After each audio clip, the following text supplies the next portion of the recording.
This station is conducting a test of the emergency broadcasting system. This is only a test.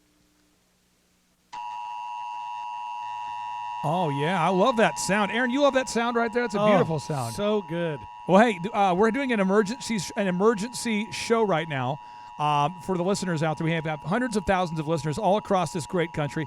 And you, frankly, Aaron, have no idea what the emergency is all about. I don't. I have no clue. But you heard we were going to maybe be playing this noise, and you just wanted to be on the show. That's right. That enticed me. Okay, I have an emergency broadcast update. I have two updates for the listeners out there that are exciting. Awesome. And one is a big win. It's a big win. Could you share with the Thrive Nation? Many of our listeners have been following your story for about 2-3 years now. They've been listening to the radio show or the podcast. And a lot of listeners are now familiar with, they're now very aware of ShawHomes.com. Yep. They've gone to ShawHomes.com to kind of spy on you, to verify you're the real deal. Explain how much total gross sales you think you're going to do. Because right now, as of the recording of today's show, it is 12:42 on the 6th on our little 4-minute show here. It's a quick update here. What kind of sales are we expected to get to, do you think, before the end of 2019? I believe we're going to hit $80 million. $80 million. Mm-hmm. And if we hit $80 million, that means that we've essentially doubled the size of Shaw Homes over the past, 3 years? Yeah, about little over 3 years. And you had already, before we and I met, you'd already sold over $800 million of homes. Am I correct? That is correct. And so we have listeners out there who are thinking about coming to the conference, which you're going to be speaking at. Yeah. And as of right now, I just spoke to Julia, and she said we have 42 tickets left. Ooh. 42 total. Can you share with the listeners why you think that they should attend the workshop? Because it's worked for you. You've doubled the size of the business. You were already doing well.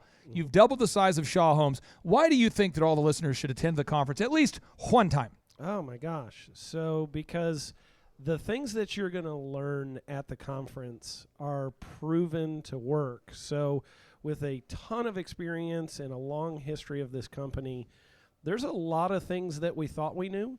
And there's a lot of things that you have introduced me to over those 3 years we've been together that have been game changers for even a very well-established company to really change the overall trajectory. I mean, just in the last 12 months, Yep.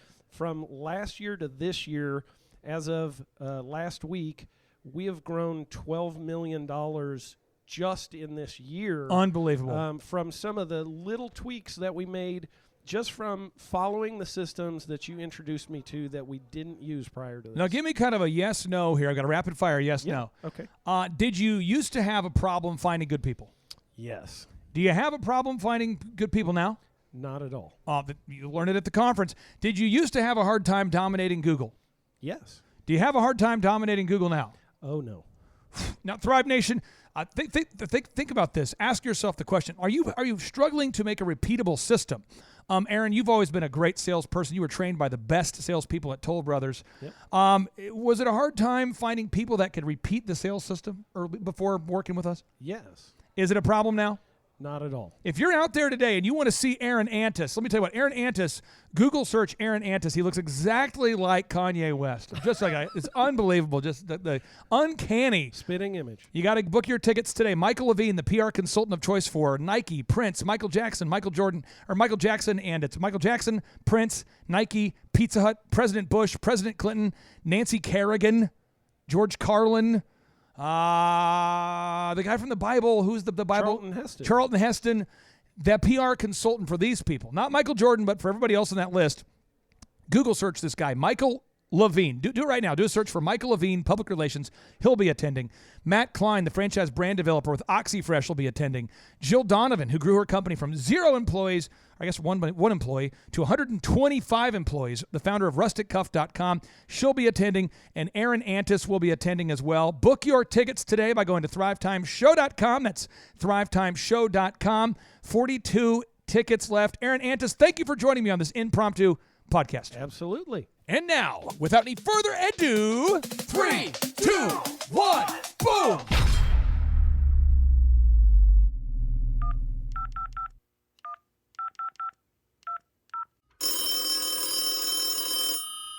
Darren, is this the amazing Darren? This is the one and only. One and only Darren. Hey, man, this is Eric Chutt from over at the Thrivetime Show. Hey, you're bothering me. I'm reading Jackassery while I'm getting a tire change. Honest to God, I've got a highlighter. A green highlighter for quotes and a pink highlighter for content. I'm literally reading Jackassery as I'm waiting for my tire to get changed. Good. Okay, here we go. Question 1 here. So what is your name and where are you from? My name's Darren Ross. I'm from Kearney, Missouri, home of Jesse James. Home of Jesse James. I did not know that. You educated me already. How did you originally hear about the Thrivetime Show workshop? I've been listening to all his podcasts like crazy and going. Awesome. That dude's pretty funny. It's very funny. It's very funny. Well, if you've heard some goober on there they call Chup, that's me. That's my last name. And so you'll probably hear me chiming in with some stuff pretty soon. But yeah, CHUPP, that's me. So I listen to my podcast on my iPhone. Yes. And for some reason on iTunes, I don't know, it stops with season 5, but I guess you can get them all online. Is that correct? That's the way. Yeah, they take them off after a certain number, and he records so much content that it only goes back that far. But they're all posted on the website that you can get to for free as well. I did not know that iTunes took them off. Yeah, it only loads up so many of them, and then so that's why we make sure and host them on the website as well, so that you got access to all of them. Yeah, I told him the other day. I spent some time with Clay Friday, Saturday morning, I guess, beforehand. Oh, cool. I got there about 6:30, and I was just telling him. I said, we sold our company. I started a company in my dorm room selling apparel, custom apparel, and promotional products to the fraternity and sorority market, and we ran that business for like almost 31 years, and I sold it at the end of 17, and I've been literally I can't even tell you how many seminars, conferences, coaching programs, courses, masterminds. I probably spent 180 to 220 grand over the years. And I told my wife and even my mom, I said, this is the best 2-day one. This is the best conference I've ever been to, even though it was only 2 days and driving distance and $37. I'm like, right. So I bought everything. I bought every book he had except the one. I think there was one I didn't buy, but that's great. Yeah, it's so practical. It's just all of them want to sell you the next seminar and the next coaching program, and well, I just didn't feel like. Clay, he built this program for business owners by business owners, kind of like FUBU, right? For us, by us.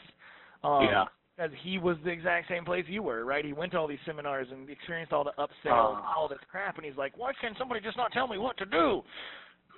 I just want somebody to tell me what to do. So I'm glad to hear that. I know, man. And, it's funny because I have literally spent, I've known for the last several years I want to get into some sort of mentoring and training or coaching entrepreneurs because I just knew that they're missing something. Yeah. And I was having a gal build me a website, a WordPress website back in February.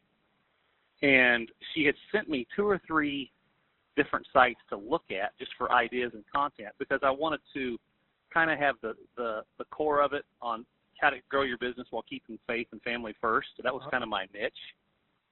And she sent me 3 or 4 websites, and your all's was one of them. And I'm like, who is this? I've never even heard of Clay Clark. I've never even heard of Thrive. Wow. And I looked at it. I'm like, this is the coolest freaking thing I've ever seen. So I signed up for the conference within just a matter of a few days. And then, of course, I started listening to his website, started listening to all his podcasts in March. But I'm like, this is spot on. It's no fluff and no crap. It's just straight to the point. That is awesome. Well, and I've been I jumped on the podcast probably back in March of 2019, and I've probably listened to 75 of them since then and listened to about 2 a day. That's awesome. That's where all the meat is, right on the bone right there, right? The podcast has so much information on it. That's true. Well, what kind of business do you guys have, and what were you looking to learn at the workshop? Well, actually, I sold our company. I started a company in my dorm room in 1987. We grew it and built it over about almost 31 years. We did custom apparel and promotional items. We manufactured those items for different organizations and associations, college fraternities and sororities. So I sold that business at the end of 17. So actually, I'm kind of in limbo right now trying to figure out my next move. But you are probably a kindred spirit with Clay on the college entrepreneurship. Very much so. I started in my dorm room. I had a phone booth literally right next to my dorm. That's where I conducted all my business on a payphone for the first several months. That's amazing. Well, how would you describe the atmosphere of Clay's office and team? You know what? My wife, I'm going to tell you this. My wife's not a conference goer. She came with me, and I literally had to beg her. It was our anniversary. June 7th was our anniversary. I literally had to beg her. beg to her our conference on your anniversary. On my 22nd wedding anniversary. You I said, wild you man. got to come. We were at the Holiday Inn Express like 5 minutes away. I said, you got to come. She's like, I'm not coming. I'm like, you got to come. I was texting her. So I finally got her to come. I said, just come over lunch. I said, you can even sit here. So she came, and literally she had tears in her eyes because she was crying so hard at some of the stuff Clay was doing. But I've always been a person that I love cool company Christian culture. That's my deal. I love companies that have cool company Christian. So I have a phone full of pictures and videos of just the office atmosphere alone, because that was one of the coolest things about the whole deal, is just the office atmosphere. It's very intentional, right? Like you can tell some thought went into everything, and there's stuff everywhere, right? Stuff everywhere, quotes all over the place, frames all over the place, in the bathrooms.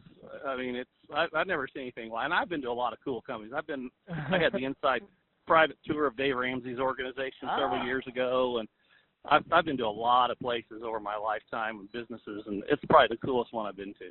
Well, that is great to hear. It wasn't on accident, and so we really tried to build that inviting and kind of high energy, high pace, really cool, eclectic environment, because we know we got to keep everybody on their toes to learn, and we want to laugh and learn. So I love hearing that from you. I was laughing. That's good. How would you describe Clay's delivery and presentation style?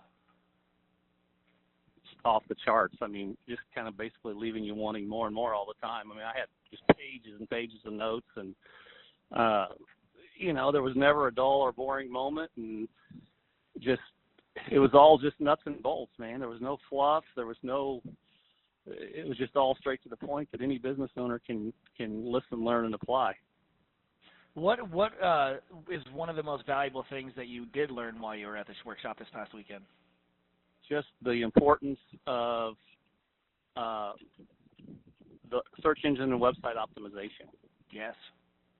Yeah, I didn't really. I mean, we've fiddled around with websites over the past, but never really got much, if any, business from them. It was just one of those deals where we felt like it was a necessary evil, and we always looked at it as a necessary evil. But now that I have dug into your all site and look how well it's put together, and I've even checked out some of the sites of people that you had at the conference or that I met at the conference, and it is true. They all are on the definitely first page of Google, and usually within the first one or two people after the paid ads. Oh, yes. That's what I'm talking about. Yeah, I never heard about, I'd heard of, obviously I heard of Google reviews and video reviews, but I never knew the importance of them, and I never had heard the term canonical compliance and all that. So very good. Canonical compliance, that's getting into the technicalities right there, isn't it? But it's just, and I spent some time with your SEO guy, Ben, and a couple other folks, and they just kind of broke a few things down. I'm like, it really is important. The cool thing is it's every other SEO company I've ever talked to or I've heard from or of, they all put this cloud around it, and it's this mystic type of thing, and Clay is breaking it down to no, you do this, this, and this, and you can control these things, and you'll be topping Google before you know it. Well, I'm going to just tell you this. When I was in business several years ago, we had hired a company back in the early 2000s, right when the internet was coming on strong, and we had hired a company to do a really killer website for us. And, of course, I had a consultant on staff, and the consultant, I was paying them, and they said, you need to have this cool website built. So we spent $85,000, and it never worked. And at the same time, the consulting company said, oh, by the way, you need to have this really cool ERP system, which takes care of everything, accounting, order entry. So we had an ERP system being built, a website being built. Neither one of them worked worth a darn. So we walked away with about $170,000 less in our pocket. And to be honest with you, straight up front, I've always had a really bad taste in my mouth about technical and web people. Yeah. So we built our business over the first 10 or 15 years on catalog direct mail. So I was like, I don't need web. I don't need the internet. I'm going to keep going internet or keep going direct mail. But I just got to put that behind me and listen, learn from the lessons and move on. There you go. You check the fruit on the tree first, right? That's right. Yeah. So, well, I wanted to ask you too. How many conferences have you been to, and how much did those cost you? And like, how did they? You know what? In the past, I've got a spreadsheet. I'm not at my office right now. Okay. I've got it right on the front page of my Mac, on the desktop of my Mac. I have courses I've purchased, and courses and/or conferences. And do you want just conferences only, or? Oh, everything. Oh my gosh, probably if you were to add up courses, conferences, coaching, and masterminds, I would say, excluding travel, probably 200,000, and that's probably 75 of them. That's a pretty penny right there, huh? That's a lot, yeah. And I wish I had that back. And I just heard about Clay about 25 years ago, but then he would only been like 13, you know. Yeah, or maybe 8. I don't even know. Yeah. Well, that's awesome, and I appreciate you saying that. My last question for you here is, why, in your mind, does everybody need to attend at least one Thrivetime Show workshop? Because what they're currently exposed to or what they've been learning is probably not the right information and the right content or the right way to go about it. And if they were to attend a Thrivetime workshop, I think they would just be blown away at the simplicity and the how easy it is to break it all down and implement it. And then the big thing is to have someone like your all's team, you know, for what you all charge per month is a bargain. And I even asked people, I said, does it really include this, and this? They're like, oh yeah, they do everything for us. Yeah. So design, I think that's videography, photography, you name it. Yeah, I mean, what you all are charging a month for some of this stuff, I mean, that, you know, you could spend that on a 5 or 6 minute video. Yeah, easily. If you hired a videographer. So, I don't know. I told my wife the other day, or my mom too, I said, I'm going back. I'm trying to figure out when I'm going to come back down there. I told my wife also, I said, I just want to start a business so I can have these guys help me implement everything. Well, I've never had anybody. Huh? I was gonna say that's the best endorsement we could get right there. I think that's. Yeah, it was so cool. The wow factor was there that I was like, I want to get a new business started. And you know, and Clay talked to me when we talked before that conference on Saturday. He said, "Hey, have you ever thought about franchising?" He said it might be a good option. And I'm like, I never really gave it a thought because I always ran my own show and. Right. But you know, the systems are all built and right there in place for you. So I don't know. I'm kind of kicking that around too, but. Well, that might be a good move for you, my friend. So it could be. All right, I'm gonna cut the jackassery out now. We'll let you get back to doing your diligent reading that you're doing there. But Dan, I just wanted to say thank you first and foremost for coming to the conference and being a diligent doer, and really, really appreciate the time that you took to talk to me about this and kind of give us an overview of what you thought about the workshop. Well, I'll plan on being back to another one. It'll probably be August or October. Oh, that's great, man. Well, hey, since Clay's going to turn this into a show, I'm going to count backwards from 3. We're going to do a 3, 2, 1, boom, okay? Perfect. Thank you. All right, here we go. 3, 2, 1, boom! Wow! So you're now a podcast celebrity. I was just listening this morning. Does he really do 9 a week? Uh-huh. Yeah, when we first started, I probably did, let's see, I was going over there 6 days a week with him. He was recording from his basement. He had a studio set up over there. And we would record Monday, Tuesday, and Wednesday nights, Fridays at like 2 or something, and then Saturday and Sunday mornings at 5 or 6 o'clock. And, man, me and him did that for 10 months, 9 months. No kidding. Yeah, it was wild. I mean, we were putting out an insane amount of content. He's kind of scaled back a little bit, but he records 5 days a week and anywhere from 8 to 12 episodes every single week. Every single week or every single day? Every single week. Oh. That's just, I said, I was listening to one this morning. He said he was recording at the office because his home studio got flooded out. Yep. 4 feet of water in his basement flooded our entire radio studio down there. Oh, Billy. That's horrible. It was awful. And then the very next day, the river was coming up so high here from the Keystone Dam overflow that we had to evacuate the entire building like 2 days after that because they thought our building was going to flood too. And so he was like, we literally pulled everything that was in this office. We pulled it out. because we were like, we can't have the house and the office flooding at the same time. We can't have that. So, and this was going to be a question I was going to write on the board when I come to the next conference, but how come he doesn't do like most online marketers, where when you go to your website, an opt-in box pops up, and then he keeps dripping you content and information every week? How come he doesn't do something like that? He has at this point, well, number one is to remember that him and Z built this as not the way to feed their family. This is like their passion project.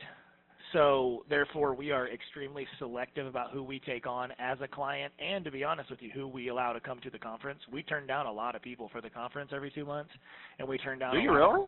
Yeah, because, we're a business and we have to operate with margins and profit and all that stuff, but we like to keep a 160 client roster.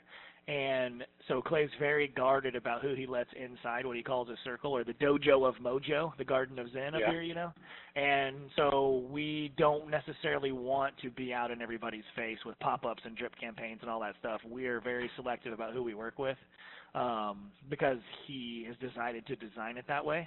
But we're not trying to mass produce and get 4,000 clients, right? We're trying to stick with in our 160 client roster, but he doesn't want to get any bigger than that. So we don't really do all of these other marketing methods that we would teach clients. But that is the same stuff that he did with the wedding photography company or the DJ company or the wedding show and all the other things that he's been, Elephant in the Room and all the other businesses. So he uses more drip campaigns on those kind of things than this. Yeah, and one of the we're not too huge on the automated stuff. It's just kind of like pick your 3 or 4 marketing legs that are working, and then typically that's enough. The main problem is that team members aren't following up with the kind of like assertive attitude that they need to be following up, like the urgency of actual business. So that's typically what we find is that a lot of companies are getting leads, they're just not getting a hold of those leads, and it's all about calling them fast and calling them often. Well, yeah, I mean, your people, I've had just 2 or 3 questions over the last 4 or 5 months on just whether it's conference questions or whatever. And heck, man, I always had either a phone call or an email. And it's like most people have a contact form or something. And half the time you never even hear from anybody. Never heard from you guys in 7 years. Is anybody there? Hello, is this thing on? Yeah. And the conference wasn't real formal. I mean, it wasn't like you had to stand in line. They had to do a cavity search to make sure you're the right person that signed up. And I walk in and what's her name? Not Amanda. Abby. She's like, oh, let me find your seat. And I'm like, it's just a different experience than most. That's awesome. That's what we're trying to create. So I appreciate you saying that. Yeah, it is. No, but I plan on coming back. It'll probably be October, but okay. I'm hopefully by then I'll have something lined up. Sounds awesome, man. That's good. Well, hey, I'll let you get back to reading your book. Anything else, you reach out to us. But enjoy those podcasts, and we can't wait to see you again, my friend.